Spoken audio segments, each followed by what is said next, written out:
জুলাই আন্দোলন দমনে দল হিসেবে আওয়ামী লীগের মানবতা বিরোধী অপরাধের তদন্ত শুরুর প্রক্রিয়া চলছে বলে জানিয়েছেন চিফ প্রসিকিউটর তাজুল ইসলাম। দলটির বিরুদ্ধে করা অভিযোগ যাচাই বাছাই চলছে।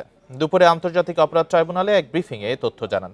বলেন, আওয়ামী লীগের বিচার চেয়ে এনডিএম চেয়ারম্যান ববি হাজ্জাজ সহ বেশ কয়েকটি অভিযোগ দাখিল করে ট্রাইব্যুনাল। এর আগে সম্প্রতি বরিশালে এক অনুষ্ঠানে আইন উপদেষ্টা জানান, আওয়ামী লীগের কার্যক্রমের উপর নিষেধাজ্ঞা শিগগিরই ওঠার সম্ভাবনা নেই, বরং দলটির অপরাধের বিচারের পদক্ষেপ নেওয়া হয়েছে। এদিকে কুষ্টিয়ায় 6 জনকে হত্যা সহ 3 অভিযোগে আওয়ামী লীগ নেতা মাহবুবুল আলম হানিফ সহ 4 জনের বিরুদ্ধে আনুষ্ঠানিক অভিযোগপত্র দাখিলের পর শুনানি সম্পন্ন হয়েছে ট্রাইব্যুনাল 2-এ। দল হিসেবে আওয়ামী লীগের ব্যাপারে ক্রাইমস এগেইনস্ট হিউম্যানিটির অভিযোগে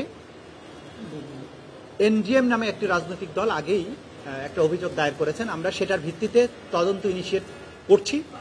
সুতরাং বলা যেতে পারে যে এই মুহূর্তে আওয়ামী লীগের বিরুদ্ধে দল হিসেবে আওয়ামী লীগের বিরুদ্ধে অপরাধী সংগঠন হিসেবে তাকে বিচারের মুখোমুখি করার জন্য প্রাথমিক তদন্তের কাজটা আমরা শুরু করতে যাচ্ছি। বান্ডেল থাকলে প্রতি সেনমানিতে টাকা বাঁচবে। বিকাশ সেনমানি বান্ডেল কিনে জিতুন প্রতি লেনদেনে।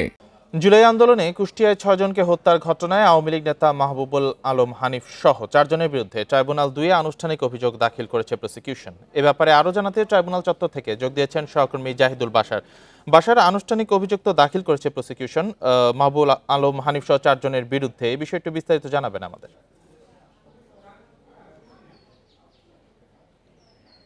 রাকিব, ধন্যবাদ। তার চেয়ে বড় খবর যে আপনি প্রথমে যেমনটা বলছিলেন যে দল হিসেবে আওয়ামী লীগের যে অপরাধ, সেই অপরাধের বিচার অর্থাৎ আওয়ামী লীগের বিচারের প্রক্রিয়া নিয়ে আজকে চিফ প্রসিকিউটর কথা বলেছেন। সেই বিষয়টা আগে একটু বিস্তারিত বলতে চাই।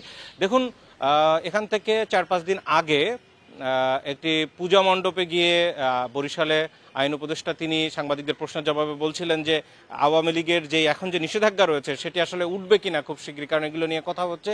তিনি বলেছিলেন যে আপাতত ওঠার সম্ভাবনা তো নেই, বরং তাদের বিচারের প্রক্রিয়া শুরু করতে বা বিচার করার পদক্ষেপ নেওয়া হয়েছে। এই প্রশ্নটি আমি চিফ প্রসিকিউটরকে করেছিলাম যে আইন উপদেষ্টা এমন একটি কথা বলেছেন, তো ট্রাইব্যুনালে এ ব্যাপারে আসলে কতদূর কি অগ্রগতি বা ট্রাইব্যুনাল কি করছে, আসলে এই বিচারের কোনো উদ্যোগ নেওয়া হচ্ছে কিনা চিফ প্রসিকিউটর তিনি জানিয়েছেন।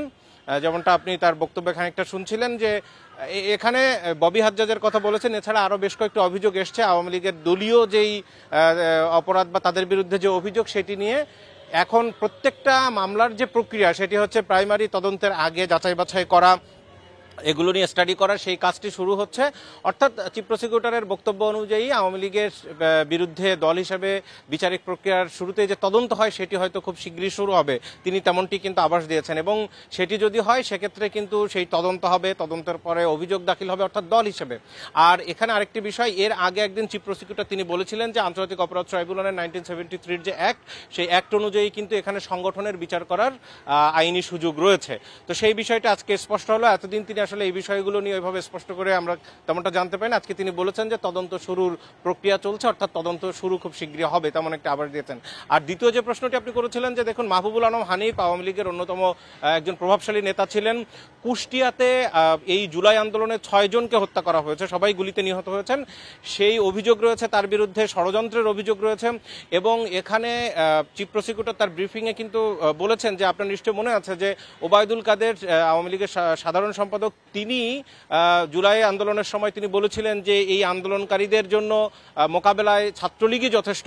এই বিষয়টিকে ট্রাইব্যুনালের পক্ষ থেকে চিফ প্রসিকিউটর বলেছেন এই যে ছাত্রলীগকে উস্কে দেয়া বা তাদের বিরুদ্ধে, আন্দোলনকারীদের বিরুদ্ধে তাদের অবস্থান নেওয়া, সেই যে সিদ্ধান্ত নেওয়া হয়েছিল সেখানে মাহবুবুল আলম হানিফ ছিলেন, তিনি সেখানে ভূমিকা রেখেছেন এই সিদ্ধান্ত নিতে, এবং পরবর্তীতে ওবায়দুল কাদের সেই কথাটি বলেছেন। সুতরাং সেই অভিযোগ আনা হয়েছে।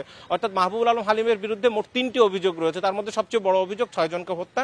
এখানে আরও 3 জন, তিনি ছাড়া আরও 3 জন কুষ্টিয়ার নেতা রয়েছেন, আতাউর রহমান আতা রয়েছেন, এছাড়া শরফুদ্দিন খান রয়েছেন, আসগর আলী রয়েছেন, এরা সবাই কুষ্টিয়ার সিনিয়র নেতৃবৃন্দ আওয়ামী লীগের, তাদেরও কিন্তু এই মামলায় আসামি করা হয়েছে। দেখুন, কয়েকদিন আগে 14 দলের অন্যতম নেতা জাসদ সভাপতি হাসানুল হক ইনুকে কিন্তু আলাদা একটি মামলায় এখানে তার বিরুদ্ধে অভিযোগপত্র আমলে নিয়েছে, তাকে কারাগারে পাঠানো হয়েছে, তিনি অন্য মামলায় গ্রেপ্তার ছিলেন। তার বিরুদ্ধেও কিন্তু যে 7-8টি অভিযোগ রয়েছে তার ভিতরে এই 3টি অভিযোগও রয়েছে সেখানে, যে কুষ্টিয়ায় 6 জনকে হত্যা, এবং তারা সবাই কিন্তু কুষ্টিয়ার নেতা। আর এই মুহূর্তে আমি যদি বলি, আমার সামনে আন্তর্জাতিক অপরাধ ট্রাইব্যুনাল 1, সেখানে যেই চাংখারপুলে 6 জনকে হত্যার যে ঘটনাটি ছিল, গুলি করে হত্যার ঘটনা, শহীদ আনাস সহ সেই হত্যার ঘটনায় 9ম দিনের অর্থাৎ 18তম সাক্ষীর সাক্ষ্য গ্রহণ চলছে। তো এই ছিল আন্তর্জাতিক অপরাধ ট্রাইব্যুনাল থেকে আজকের যে বিভিন্ন মামলার কার্যক্রম। জাহিদুল বাশার জানাচ্ছিলেন ট্রাইব্যুনাল চত্বর থেকে।